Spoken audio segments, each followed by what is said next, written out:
good friend, it's George Ira Carroll, and I wanted to share maybe a different side of me with you. And in the process, maybe inspire you to do something that might make you uncomfortable. And this is sort of the catalyst of the beginnings of what I hope to be maybe an opportunity, a movement for you to be inspired to unplug from your cell phone. So today's day one of my 30-day no cell phone challenge, and it all started in Denver, Colorado. So I'm in Denver for a whole week, and I run some mastermind groups and group coaching programs. And I get on the plane to fly back to San Diego. I'm just all blissed out, right, after helping to change lives and strategize ways to help coaches have a bigger impact in their business and in the world. And I'm getting tired because it's almost midnight, and I get off the plane, I go to the carousel, grab my bag, hop over to the taxi. Taxi takes me home. By the time I get home, I'm tired. And so I grab my bag, head off, come up to my space, start to relax, and I notice something. I'm missing my cell phone. In this instance, I haven't been able to track it. And there's also been a part of me that has been inspired not to do anything about it, but actually use the momentum and use the energy of it to see what kind of changes I can make, not only in my life, but maybe for you if you're watching. And so I've decided that I'm going to go on a 30-day no cell phone challenge as a result of this.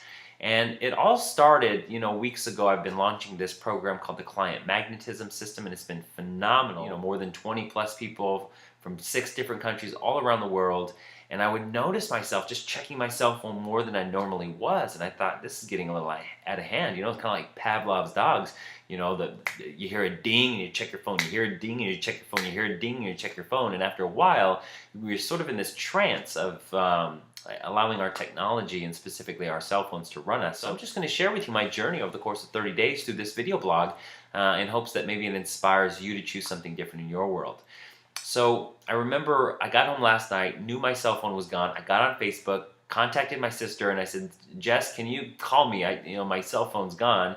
I left it in the cab. Can you call me? She called it and no answer. Finally, I got into my iCloud back-end stuff where I was able to look for the tracking of the phone, and the phone was off. And I even got on Skype and used Skype to call it, but the phone was off. So it's nowhere to be found at this point, and it's about just under 24 hours that my phone's been gone.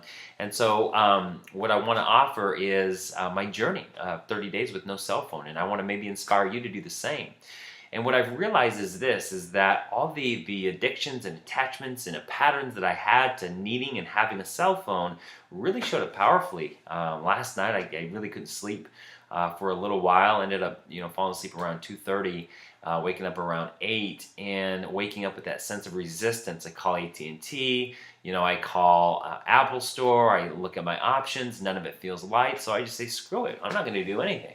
I got clients today, but I'm just going to see how resourceful I can get. And then it hit me because I asked this one question, and this is a question you can ask whenever you think anything is going wrong in your world. Ask the question, how can I use this to my advantage? So I asked the question, how can I use this to my advantage? Not only that, but I asked the question of, what am I freaking out about that if I just stopped freaking out about would give me more freedom here? And so I asked a couple of questions, boom, created some space, and I thought, why don't I do a 30-day challenge using my Empower Network blog as a way to inspire people to maybe stop using their cell phones for a little while? Because, just do this tomorrow or even today, wherever you are in the world. Go out and look at the world and just take a glimpse of about maybe 30 to 40 people and notice what percentage of them are sitting there on their phone. Even the ones texting and driving, I think it's an addiction that I'm willing to break. And so hopefully you'll be on this journey with me. So the symptoms that I've noticed, which with each and every one of these videos, you're going to get kind of a series of symptoms and awarenesses. So the symptoms that I've noticed were like, I got the shakes, I was sitting there in the corner, I was like, oh shit, where's my cell phone? No, it wasn't that bad. But I remember having a ton of resistance show up thinking, crap, what am I gonna do? What the hell am I gonna do? I've got clients, I gotta talk to people, I gotta text people. And after a while, I started just breathing and getting present, and I was like, okay, it's not that bad. Why am I being a drama queen here?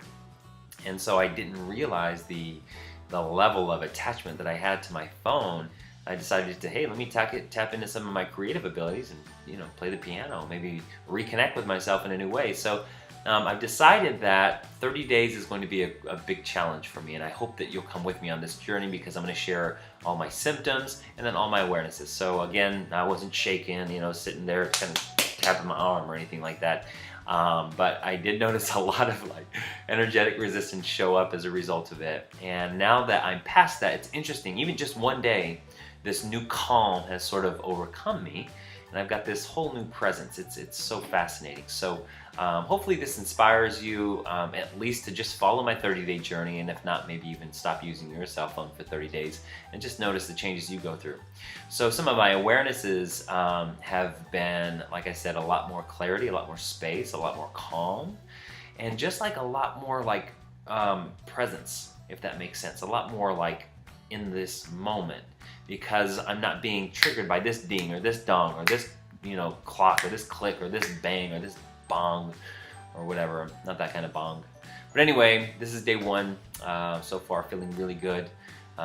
Looking forward to sharing the journey with you. I'm headed up the coast to San Francisco to do a 4-day event up there with some friends, and yeah, I will just keep you posted every single day of the 30-day challenge. And again, hope you join me. Take good care, God bless, and I will see you tomorrow for day 2. So make sure you keep an eye out for these blogs. They are coming your way fast and furious. Take good care. I'll see you tomorrow.